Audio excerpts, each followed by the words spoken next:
आज काय झालं, माझं कानातलं पडलं, माझ्या लक्षातच नाही. तसंच मी शूट पण घेतलेलं आहे, तुम्हाला पण दिसेल.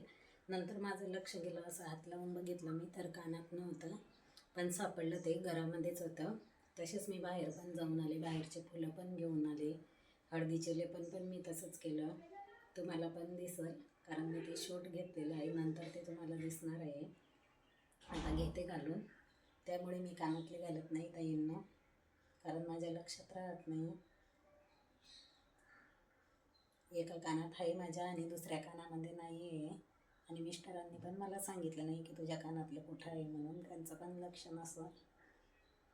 चला, त्यामुळे मी कानामध्ये अजिबात घालत नाही, तसंच ठेवते कान.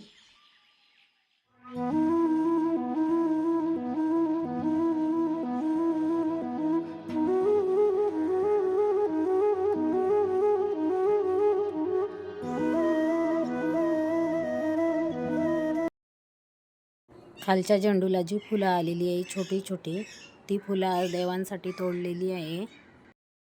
जास्वंदाच्या झाडाला पण एक फूल आलेले होते, ते पण मिस्टरांनी मला तोडून दिले. देवाची सर्व भांडी घासून ठेवलेली आहे. आज देवघराची साफसफाई पण करायची आहे. पौर्णिमेला गुरुवारी, शुक्रवारी किंवा मंगळवारी देवघराची साफसफाई पण मी करते. हा व्हिडिओ शनिवारचाच म्हणजे पौर्णिमेच्या दिवसचा आहे ताईंनो, खूप लेट आलेला आहे तुमच्यापर्यंत.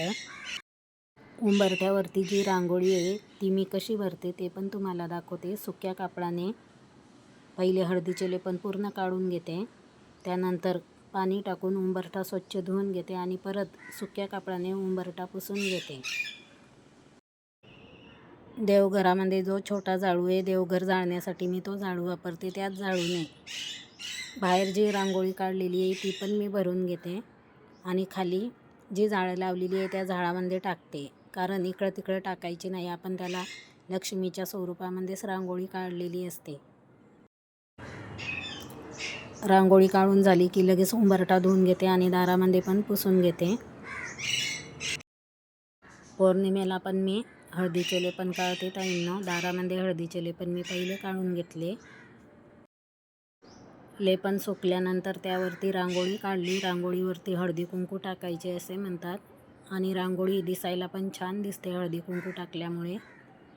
चला, रांगोळ्या माझ्या झालेल्या आहेत काढून. आता करायची आहे मला देवाची पूजा. आज देवघराची साफसफाई करायची आहे, त्यामुळे सर्व देव बाहेर काढले. देवाची भांडी तर मी घासून ठेवलेली होती.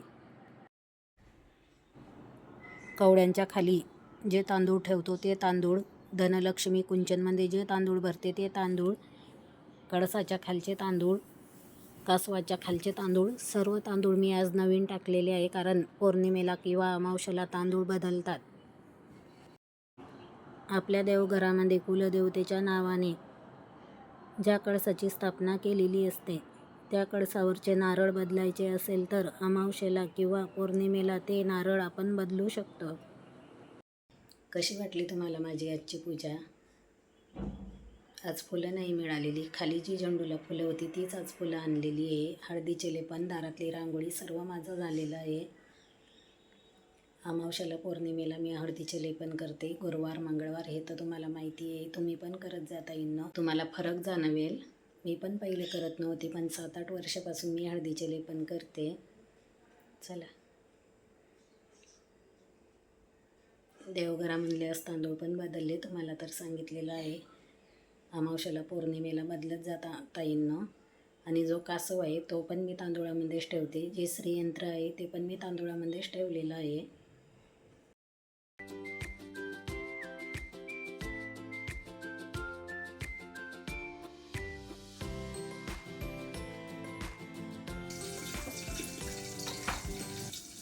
बटाटा स्वच्छ धुवून कापून तेलामध्ये परतायला टाकलेला आहे साबुदाण्याच्या खिचडीसाठी.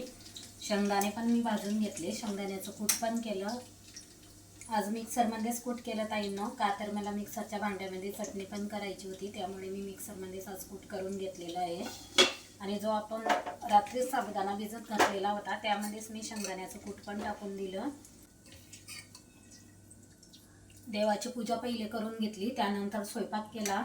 सौरभ आणि मीच, आम्ही दोघंच आहे आज जेवायला. भेंडीची भाजी आणि चपात्या असा मी स्वयंपाक केला. आज शनिवार असल्यामुळे आमच्या सागरला साबुदाण्याची खिचडी करायची असते. काय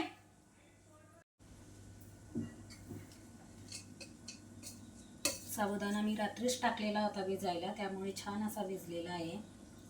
कढईमध्ये मी शेंगदाणे भाजून घेतले आणि त्याच शेंगदाण्याचं कूट मी मिक्सरच्या भांड्यामध्ये केलं. आज खलबत्त्यामध्ये नाही कुटलेलं ताईंनो, कारण की मला मिरच्यांची चटणी पण बनवायची होती, लाल मिरच्यांची, आमच्या गावाकडच्या पद्धतीने. चपात्या झाल्यानंतर मी त्याच ताव्यावरती मिरच्या भाजून घेतलेल्या आहे, हे बघा, आणि लसूण पण सोलून घेतला. या भांड्यामध्ये मी शेंगदाण्याचं कूट केलं. शेंगदाण्याच्या कुटासोबतच मी ज्या हिरव्या मिरच्या आहेत त्या पण आज कुटामध्येच बारीक केलेल्या आहे शेंगदाण्यासोबत. आणि त्याच भांड्यामध्ये आता मी चटणी बनवून घेणार आहे, त्यामुळे मी मिक्सरच्या भांड्यामध्येच आज शेंगदाण्याचं कूट केलेलं आहे, कारण तशी पण मला चटणी बनवायची होती, हे बघा. आणि कूट केल्यानंतर साबुदाण्याच्या पातेल्यामध्येच मी ते कूट पण टाकून दिलं, कारण की बटाट्याला अजून वेळ आहे व्हायला. 2 ते 3 मिनटं बटाटा होऊ देते आणि नंतर जो साबुदाणा भिजवलेला आहे तो त्यामध्ये टाकते. तोपर्यंत आपली इथं चटणी पण होईल. लाल मिरच्या आहे आणि लसूण, त्यामध्ये आता टाकणार आहे मीठ. बाकी काही नाही टाकायचं या चटणीला. आपण जर ही चटणी खलबत्त्यामध्ये कुटली तर खूप छान होते, पण आज मला वेळ नाही ताईंनो, त्यामुळे मी आज मिक्सरमध्येच कूट पण केला आणि चटणी पण करून घेते. बटाटा पण आपला तिकडे छान झालेला असेल. पहिली चटणी करते.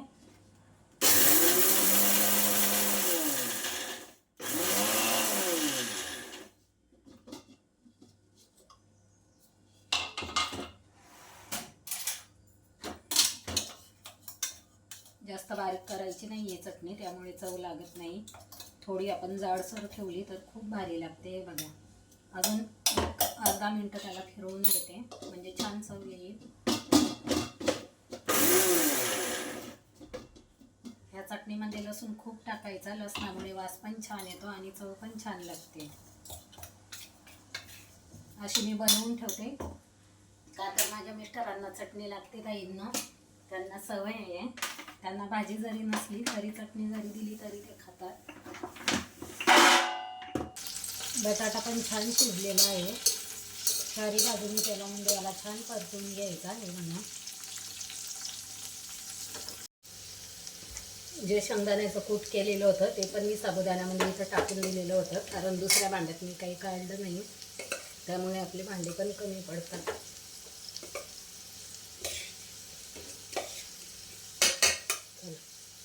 घेते टाकून बटाट्यात.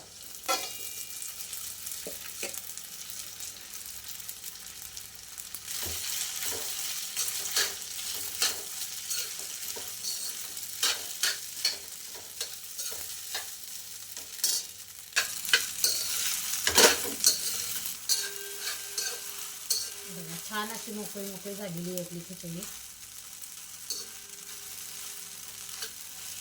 आमच्या भागामध्ये याला साबुदाण्याची उसळ म्हणतात.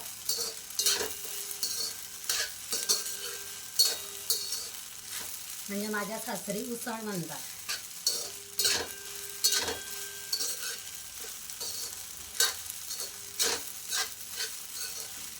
ताईंनो किती छान मोकळी मोकळी झालेली आहे.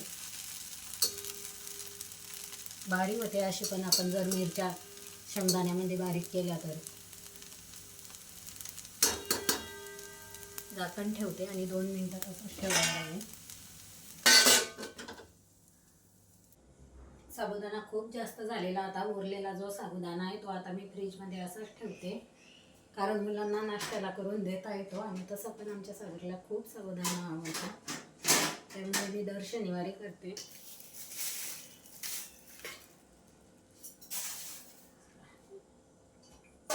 अप्पे बनवण्यासाठी तांदूळ आणि उडदाची मुगाची डाळ काढून ठेवलेली आहे, ती पण मला अजून भिजत घालायची आहे. गॅस मी बंद केलेला आहे. खिचडी आपली छान झालेली आहे. आणि खिचडी मी कढईमध्येच ठेवते ताईंनो, खिचडी काढून ठेवत नाही, का तर त्याला परत लागली तर तो गरम करून खातो. आणि मी आज लवकरच बनवलेली आहे, कारण की बाकीचे पण बरेच कामं अजून माझे राहिलेले आहे. पटकन आता किचन वाटा आवरते, भांडी घासते आणि घरं पुसून घेते. जी चटणी वाटून घेतलेली होती मिक्सरमध्ये ती पण मी या भांड्यामध्ये काढली. आता हा चमचा पण यातच ठेवते, म्हणजे घेताना आपल्याला त्या चमच्याने ती घेता येते. ह्या मोठ्या मोठ्या वाटीने मी 1 वाटी तांदूळ घेतलेले आहे आणि या छोट्या वाटीने उडदाची डाळ घेतलेली आहे. आता मुगाची डाळ पण काढलेली आहे मी, म्हणजे मुगाच्या डाळीचा डबा काढून ठेवलेला आहे. ती डाळ पण घेते, 1 वाटी डाळ घेणार आहे.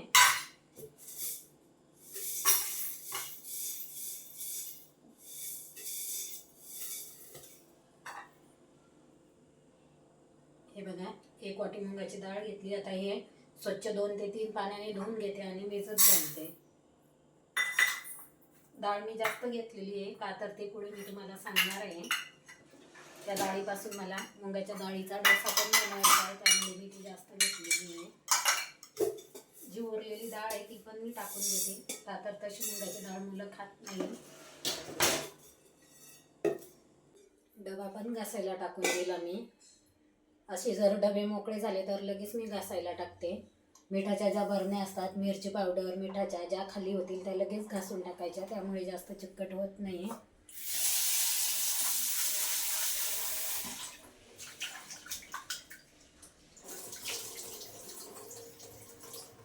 तुमच्यासोबत बोलता बोलता मी वापरायच्या पाण्याचाच नळ चालू केला.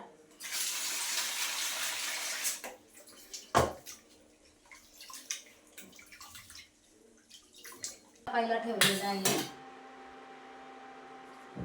आणि मी बनवणार आहे लाडू. 1 मोठी वाटी घेतलेली आहे मी गव्हाचं पीठ आणि 2 चमचे ज्या चमच्याने आपण पोहे खातो असे 2 चमचे मी रवा घेतलेला आहे. गव्हाचं पीठ छान तुपामध्ये भाजून घेतलेलं आहे. काल आपण जे तूप केलेलं होतं तेच तूप मी इथं वापरलेलं आहे. पहिले गव्हाचं पीठ भाजून घेतलं छान आणि त्यानंतर रवा भाजला. 1.5 वाटी पिठी साखर त्यामध्ये मी मिक्स केलेली आहे आणि पूर्ण ते एकत्र असं करून ठेवलेलं आहे ताईंना. त्यामध्ये मी काजू आणि बदामची पावडर करून टाकलेली आहे, कारण मुलं काजू बदाम तसं खात नाही आणि मिस्टरांना सवय आहे घरामध्ये आणण्याची. खूप दिवसापासून काजू बदाम मनुके तसंच पडून आहे, त्यामुळे मी ते असं लावूनमध्ये पावडर करून टाकून दिलं. जर असे काप करून टाकले तरी पण मुलं खात नाही. चला, आणि मी शिरा पण बनवलेला आहे. आमच्या सौरभला शिरा पण खूप आवडतो. हे बघा, शिरा पण बनवून एका साईडला ठेवला. दुपारी आपण जे आप्पे बनवण्यासाठी मुगाची डाळ आणि तांदूळ भिजायला टाकलेले ते पण छान भिजलेले आहे. हे बघा, तांदूळ आणि उडदाची डाळ एकत्र टाकलेली आहे आणि जी मुगाची डाळ आहे ती वेगळी टाकलेली आहे, कारण त्या डाळीला वरती छिलके आहे. घरची डाळ आहे ही आता स्वच्छ धुवून वाटून घेणार आहे. किचन वाटा पहिले आवरून घेते, त्यानंतर मी झोपायच्या वेळेस ती डाळ वाटून घेणार आहे मिक्सरमध्ये. स्वयंपाक माझा झालेला आहे.